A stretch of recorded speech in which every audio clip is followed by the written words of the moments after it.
شیر علی افریدی پاکستان ډیسیبل کرکټ ټیم فاست بولر او السید سٹار مارکیټینګ سی او د گیم سره یو دا هغه چې ز گیم سره ز یو خپل بزنس هوم سٹارټ کم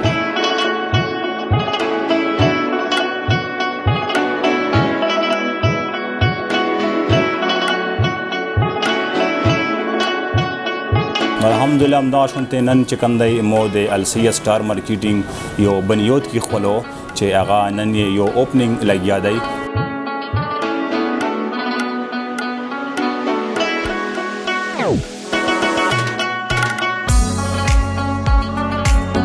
مونږ د السید سٹار مارکیټینګ ویژن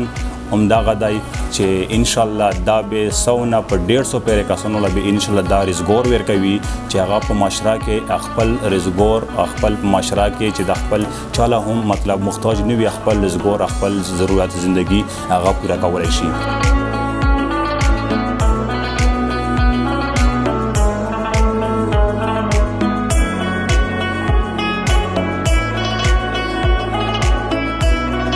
کم آل ټایپ هاوسینګ سوسایټي دی یا بلډینګ دی نو مونږ کوشش دغه دی چې مونږ هغه ډیل کوو چې کم لیګل وي او کم ته ان سی اپروډ وي نو مونږ هغه په خپل ډیل کوو په انسټالمنټ باندې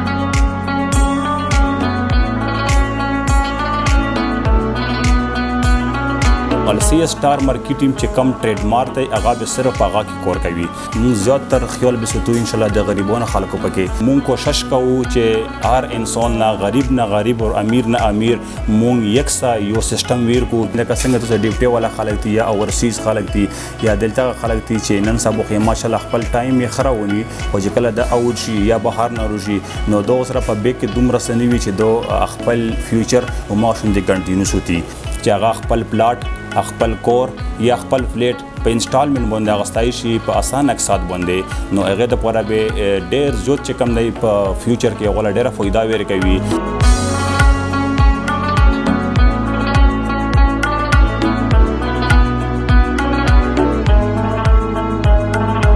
ان شاء الله مونږ هغه پروجیکټونه راوړو چې کم ګورنمنت نه ان سی اپروډ وي السید سٹار مارکیټینګ چې کم دی دا په مشرا کې به ان شاء الله فلاحي کورونه هم کوي چې څومره بیواسه خلک دي هغه به ډېر خپل سوتل شي په مشرا کې خدمتګری کورونه به هم کوي ان شاء الله هغه چې هغه د پوره به السید سٹار فاونډیشن جوړیږي مین کمز کې صحت ضرورت وي اول ته به ان شاء الله السید سٹار فاونډیشن درومي سپورتس اکټیویټیز چې کم دي کیږي هغه کې भरपूर طریقہ عیسی خلی په کې ان شاء الله السید سٹار فاونډیشن چې په کم ځای کې ان شاء الله د ایجوکیشن د تعلیم ضرورت وي ولته به ان شاء الله د مونږ السید سٹار فاونډیشن چې کم دی ولته به تعلیم له درومي ان شاء الله ځون به رسوي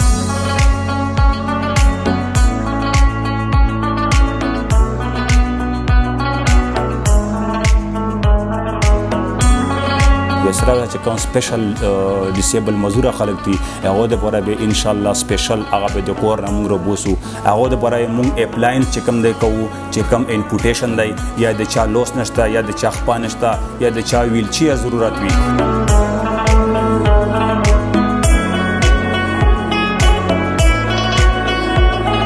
دوغله به چې کوم د سکیل سنټر جوړیږي سکیل سنټر سره دوغله به خپل روزګار موقع به ورکوي ان شاء الله چې هغه په معاشره کې په خپل فیملی په خپل خلکو باندې چې کله هم بوج نوي هغه یې ان شاء الله خپل روزګار به تیرو ان شاء الله ثانک یو